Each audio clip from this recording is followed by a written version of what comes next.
जिल्हा परिषदेचे माझे अध्यक्ष आणि राष्ट्रवादी काँग्रेसचे जिल्ह्याचे अध्यक्ष आदरणीय श्रीमान संजीवराजे नाईक निंबाळकर साहेब, श्रीराम साखरे कारखान्याचे चेअरमन बाळासाहेब शेंडे, जिल्हा परिषदेचे माजी अध्यक्ष माणिकराव सोनकर सर, दूध संघाचे चेअरमन धनंजय पवार, सांगळ्यांना दत्तात्रय शिंदे, संतोष जगताप, शिवाजीराव ढमाळ, अक्षय गायकवाड, अण्णासाहेब जाधव, कुमार शेडगे, शंभूराज पाटील, शंभूराज नाईक निंबाळकर, निंबूरच्या सरपंच सौ कांचनताई निंबाळकर, जरबोटच्या सरपंच सौ वर्षाताई बोरकर, काळेसर लक्ष्मण डेंबरे, ढवळीवरच्या सरपंच सौ रेखाताई माने, कल्याणराव युगरे, बाळासाहेब मुळीक, शामराव चव्हाण, पोपटराव अगारे, सौ शाहिताई कारंडे, सरपंच आपल्या नायकवाडीच्या, उपसरपंच सौ अश्विनीताई चव्हाण, उदय सिंह पुष्पे, दादासाहेब चव्हाण, मिथुन चव्हाण, धीरज चव्हाण, रवी चव्हाण, अजय चव्हाण, विजय निटके, पोपटराव पवार, संकेत साळुंखे, रणजित गाडगे, त्याबरोबरच दिलीपराव आवळे, बापराव आवळे, जगदीश चव्हाण, लक्ष्मणराव कारंडे, सोमनाथ चव्हाण, कल्याण चव्हाण,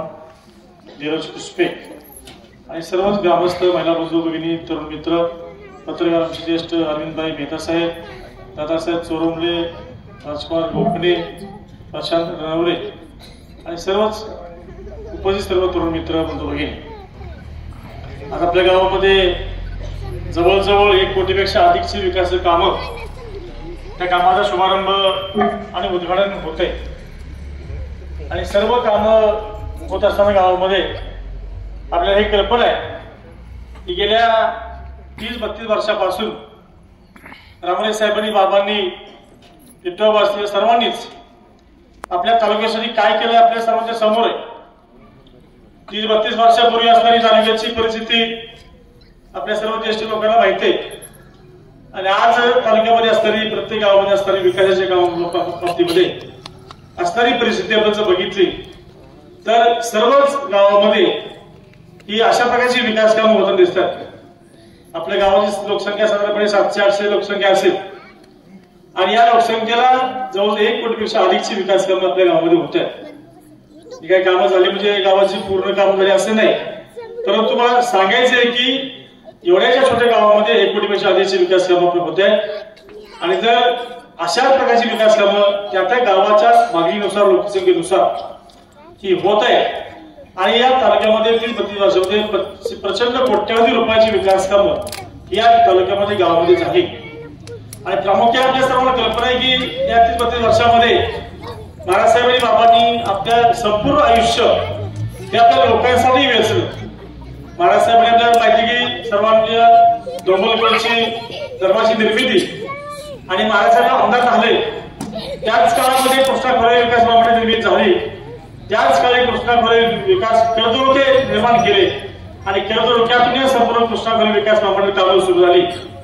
आज आपल्या कोणी सांगतात गाड्यावरचे जे गाड्यावरचा पाणी असेल, उरमोडे असेल, की सगळं जे आता होतंय त्याचं मूळ जे आहे, त्याचा पाया आहे तो हा महाराष्ट्राने रचला म्हणून होऊ शकलं.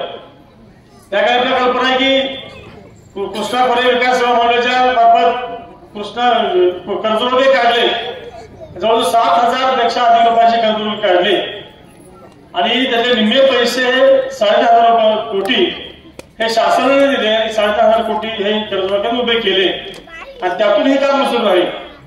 आपल्या कल्पना की त्याच्यानंतरच्या काळामध्ये विदर्भाचा अनुशेष निर्माण झाला आणि त्या अनुशेषामुळं ही कामं एवढी ठप्प झाली, परंतु खऱ्या अर्थाने मूळचे काम आहे कृष्णा नवाद्यानुसार राज्याच्या वाट्याचे पाणी अडवण्याचं काम हे महाराष्ट्राने केलं. याचं कारण तिथं राज्याची भूमिका ही महाराष्ट्राने मांडली म्हणून त्याला यश आलं त्या ठिकाणी म्हणून ते पाणी अडलं आणि मग आज जे कोणी श्रेय घेत आहेत त्याला ही कल्पना असली पाहिजे की या कामाचा मूळ जे पाया तो महाराष्ट्राने रचला आहे.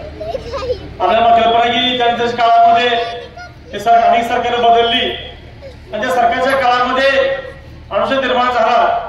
त्याही परिस्थितीमध्ये महाराष्ट्राच्या माध्यमातून आपल्याला आठवत असेल की या ठिकाणी त्यावेळेचे राज्यपाल या ठिकाणी राज्यपाल महोदयाला या तालुक्यामध्ये आणून या दुष्काळी तालुक्याची परिस्थिती त्यांना जाणीव करून दिली आणि त्याच्यातून काही पैसे राज्यपालाच्या माध्यमातून हे महाराष्ट्राने तालुक्यासाठी आणले. आणि मला एकच सांगायचे बाबांच्या माध्यमातून या ठिकाणी संपूर्ण तालुक्यामध्ये बाबांनी जिल्हा परिषदेमध्ये 30 ते 35 वर्ष काम केलं आणि संपूर्ण जिल्हा परिषदेच्या सर्व योजना जर आज कोणाला माहिती असतील तर ते बाबांना माहिती. कुठल्या विभागातून कशा प्रकारे तालुक्याला पैसा आणायचा याची संपूर्णपणे कल्पना ही बाबांना आहे. म्हणून या तालुक्यातला कुठलीही वाडी कुठली वस्ती विकासापासून वंचित नाही. या सर्व वस्तीमध्ये आणि जिल्हा परिषद अंगणवाडी शाळेपासून त्या सांडपाण्याच्या वस्तीमध्ये पाणी पुरवठ्याच्या कामापासून व्यायामशाळेपर्यंत सगळी कामं सगळ्या प्रकारची कामं त्या ठिकाणी पोहोचली. म्हणून आज आपल्या या गावामध्ये कोट्यवधी कामं होत आहेत. त्याचं कारण आहे की ज्या मूलभूत सुविधा पोहोचण्यासाठी ज्या योजनेचा माहिती लागते, अभ्यास लागतो आणि तळमळ लागते, ही मराठा समाजाच्या मध्ये बाबाच्या असल्यामुळं ह्या तालुक्याचा विकास होऊ लागला. आणि आज आपण जर परिस्थिती बघितली तर गेल्या 30-35 वर्षामध्ये बाबांनी महाराजांनी काम केलं. परंतु गेल्या 5 वर्षामध्ये आपण जर बघितलं, 5 वर्षापूर्वी केंद्रामध्ये बाबाचं सरकार आलं आणि त्यानंतर सामान्यमध्येच पुन्हा आपण सत्तेमध्ये आलो सुदैवानं. आणि बरोबर आपण सत्तेमध्ये राहिलो, त्यामुळे सत्तेमध्ये राहिल्यामुळे आपल्याला बऱ्यापैकी 5 वर्षामध्ये कामं करता आली, आपल्या तालुक्यामध्ये कामं आली. पुन्हा दुर्दैवानं सरकार आपलं कोसळलं आणि पुन्हा आपण जवळजवळ 1.25 वर्ष 1.5 वर्ष हे आपण सरकारच्या बाहेर आलो. आणि त्या काळामध्ये आपण जर बघितलं तर आपल्या तालुक्यामध्ये संपूर्ण विकास कामावरती स्थगिती आली होती.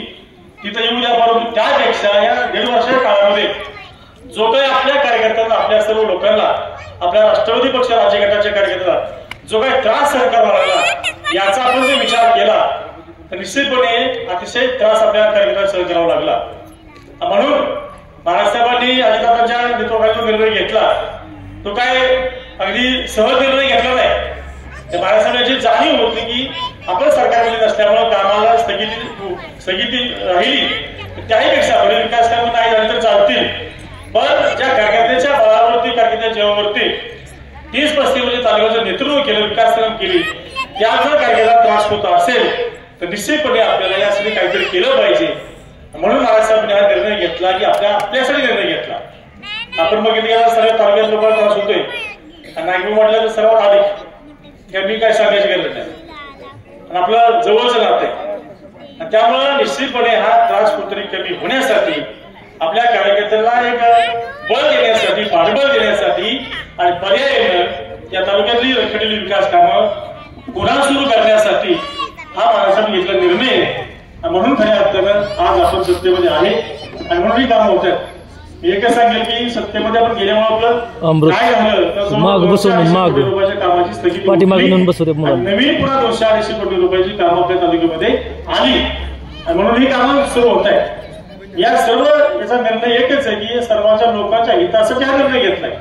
महाराष्ट्रामध्ये बाबांनी उल्लेख केला, काही लोक सुद्धा स्वतःसाठी काम करतायत, पण महाराष्ट्रामध्ये बाबांनी हे नेहमीच 30-35 वर्षामध्ये लोकांच्या हिताची कामं केली, हितासाठी काम केलं, किंचितही स्वार्थ दाखवला नाही. म्हणून आपला तालुका विकासामध्ये पुढे करता कुणी डोंबलकोडी असेल त्या स्तरी घ्यायचा प्रयत्न करताय. माझी बाबांनी उल्लेख केला, मी बी आधी सांगेन की निश्चितपणे डोंबलकोडी मध्ये निरादेवरचं 1 टीएमसी पाणी उचलून टाकण्याची गावडेवाडीची उपसा सिंचन योजना आहे. त्याचं खरंच हे महाराज साहेबांचं आहे. त्या सुप्रमामध्ये घालण्याचं काम सुद्धा हे महाराज साहेबांनीच केलंय. थोडंसं काही कालावधी गेला आणि आपण जसं म्हणतो की जसं काय म्हणतो आपण की शिजलंय सगळं, परंतु ते वाढण्यासाठी जर कुठे वाढपी येत असेल आणि त्याला जर श्रेय सगळं आपण देत असू तर आपल्या तालुक्याचं दुर्दैव आहे. म्हणून आपण याचा बारकाईने विचार केला पाहिजे की सगळी कामं म्हणजे काही कामं एका वर्षात सामान्य होत नाहीत. आज आपण बघतो की इलेक्शन जवळ आहे, सामान्यावरती 2-3 महिन्यावरती आणि 2-4 महिने आधी हे सर्व दौरे सुरू आहे. पण 4.5 वर्ष काय केलं याचा आपण विचार केला पाहिजे. कुठल्या गावामध्ये किती विकास कामं झाली याचा कुठेतरी विचार केला पाहिजे, विचारलं पाहिजे. हे कुणी विचारत नाही. आणि या 2-4 महिन्यामध्ये दौरे सुरू केल्यामुळं जर हे कामं जर 2-4 महिन्यामध्ये कामं होत असतील तर मग सरकारला एवढं वर्ष काम करायची गरज नाही. वर्षामध्ये सगळी कामं फिनिश, सरकारचं काम संपलं, असं होईल का? असं होऊ शकत नाही.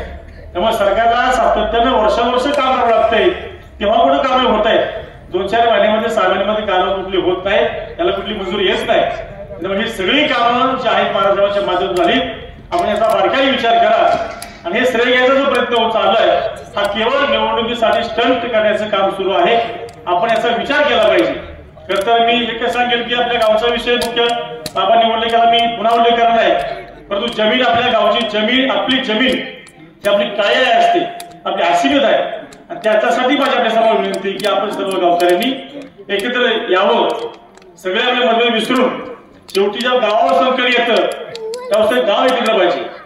आतल्या गावांमध्ये अंतर्गत मतभेद असतात, परंतु एका गावावर संकट येतं त्यावेळेस आपलं गाव एकत्र आलं पाहिजे आणि त्यासाठी आपलं गाव एकत्र येऊन आपल्या गावाची जमीन वाचवण्यासाठी, आपल्या गावाचं स्वाभिमान वाचवण्यासाठी, अस्मिता वाचवण्यासाठी आपण सर्व एकत्र येऊन ज्या लोकांनी हे सर्व उभं केलंय त्यांच्या पाठीमागे खंबीरपणे उभं राहिलं पाहिजे. मला एकच एवढं समजतं. दुसरी गोष्ट मला उल्लेख केला की पाण्यात निश्चितपणे एकदा आपण शब्द दिलाय आणि प्रसंग एक सांगतो की ज्या ज्या ठिकाणी डोंगरकोटचे जे पोटफाटे ते सर्व पोटफाटे करण्याचं काम भले सरकारच्या माध्यमातून असेल, ज्या ठिकाणी सरकारच्या माध्यमातून होत नसेल तिथं स्वतःचे पैसे खर्च करून अनेक गावांना अनेक लोकांना पाणी देण्याचं काम बाबांनी केलंय. असे अनेक गाव आहेत. त्यामुळे आपल्या गावाला वंचित राहिले, निश्चितपणे राहिले वंचित, पण निश्चित मला खात्री आहे की आपल्याही गावाला हे महाराज साहेब बाबाच पाणी देतील हा विश्वास आहे. आणि बाबांनी सांगितल्याप्रमाणे येत्या 2-4 पुढच्या आठवड्यातच त्यामध्ये निर्णय घेऊन ते आपल्या गावाला कसं पुढचं जे रोटेशन आपल्याला येईल तर पुढचं रोटेशन लांब आहे. थोडंसं मला वाटतं आपल्या गावाला पाणी यावर्षी म्हणजे कमीच आहे आणि आपल्या गावात पाणी येत नाही, परंतु बाकीच्या गावाला पाणी कमी आलं. शेवटी निसर्गापुढे आपला कोणाचा इलाज नाही, सगळ्या गावाला पाणी कमीच होतं. त्यामुळे बाबांनी सर्व निर्णय घेतला, अधिकारी सगळे बसवले, नियोजन केलं, रोटेशन ठरवलं. मग त्यामध्ये मागाशी बाबांनी सांगितल्याप्रमाणे कुठेतरी त्यामध्ये आडकाठी आणली आणि संपूर्ण पाणी एका कारखान्याच्या बाजूला वळवलं आणि संपूर्ण ही बाकीची लोक उपाशी राहिली, वंचित राहिली. हे निश्चितपणे दुर्दैव आहे. एखादा लोकप्रतिनिधी काम करत असताना लोकांचा विचार पहिला केला पाहिजे, नंतर स्वतः विचार केला पाहिजे. हा स्वतः विचार जर पहिला होत असेल तर अशा प्रकारे नेतृत्व आपल्याला निश्चितपणे बाजूला करावं लागेल हे लक्षात ठेवा. आणि त्यासाठी आपल्याला महाराज साहेबांच्या बाबाच्या पाठीमागे ताकद उभी करायची.